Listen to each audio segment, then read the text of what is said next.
ایک ایسی جادوئی دنیا جہاں آسمان ہمیشہ شام کے وقت جگمگاتا رہتا اور پھول نرم سرگوشیوں میں باتیں کرتے تھے۔ ایک سرخ پری رہتی تھی جس کا نام روبی تھا۔ اس کی پروں کی چمکدار سرخ روشنی اور دل کی بہادری نے اسے جادوئی جنگل میں مشہور کر رکھا تھا۔ ایک دن جب وہ جنگل میں اڑتی جا رہی تھی تو اسے کچھ عجیب سا محسوس ہوا۔ وہ جادوئی پودے جو چاندنی میں کھلتے تھے مرجھا رہے تھے اور عام طور پر چمکتے دمکتے جانور بے جان سے لگ رہے تھے۔ روبی کو بڑی فکر ہوئی اور وہ فوراً قدیم درخت کی طرف گئی جہاں جنگل کا بزرگ ایک دانا بابا جی رہتا تھا۔ بابا جی، روبی نے پریشانی سے پکارا، جنگل کمزور ہو رہا ہے، یہ کیا ہو رہا ہے؟ بابا نے اپنی بڑی سنہری آنکھیں کھولیں اور آہستہ سے بولا، دل کا پتھر چرا لیا گیا ہے۔ دل کا پتھر جادوئی جنگل کی ساری طاقت کا منبع تھا، ایک چمکتا ہوا نگینہ جو زندگی کی توانائی سے دھڑکتا تھا۔ اس کے بغیر جنگل مرجھا جائے گا اور مر جائے گا۔ روبی کا دل ڈوب گیا، اسے ہر قیمت پر تلاش کرنا تھا۔ اس کی تلاش میں روبی مرجھانے والے پودوں کے نشانوں کا پیچھا کرتے ہوئے گہرے سیاہ جنگل کی طرف بڑھ گئی جو سائے اور خوف میں لپٹا ہوا تھا۔ جوں وہ آگے بڑھتی گئی، ہوا ٹھنڈی ہوتی گئی، یہاں تک کہ وہ ایک روشنی سے جگمگاتے ایک کھلے میدان تک پہنچ گئی۔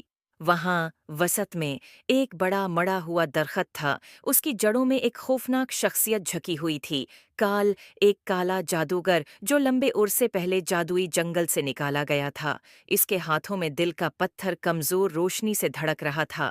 کال، روبی کی آواز خوف کے باوجود مضبوط تھی، فوراً دل کا پتھر واپس کرو۔ کال کی ہنسی میدان میں گونج اٹھی، آہ چھوٹی سرخ پری، تم میرے خلاف کیا کر سکتی ہو؟ تم اور تمہارا جنگل برباد ہو گئے ہیں۔ لیکن روبی پیچھے ہٹنے والی نہیں تھی۔ وہ کال کی طرف اڑی، اس کے پروں سے چنگاریاں نکل رہی تھیں۔ اسے معلوم تھا کہ دل کا پتھر پاک دلوں اور سچے ارادوں کا جواب دیتا ہے۔ اگر وہ اسے صرف چھو سکے تو شاید اس کی طاقت بحال ہو جائے۔ کال کے کالے جادو سے بچتے ہوئے روبی دل کے پتھر تک پہنچی اور اپنی آواز میں شدت سے بولی، اس کی ٹھنڈی سطح پر اپنے ہاتھ رکھے۔ فوراً پتھر کی چمک تیز ہوتی گئی، روشنی اتنی شدید ہو گئی کہ کال چیخیں مارنے لگا اور پیچھے ہٹ گیا، آنکھیں اندھی ہو گئیں۔ روبی نے جنگل کے لیے اپنی وفاداری اور محبت اس پتھر میں ڈال دی، اور ایک آخری شاندار چمک کے ساتھ پتھر کال کی گرفت سے آزاد ہو گیا اور ہوا میں تیرنے لگا۔ اس کے ارد گرد کا جنگل شفا پانے لگا، پھول دوبارہ کھلنے لگے اور ہوا زندگی کی خوشبو سے بھر گئی۔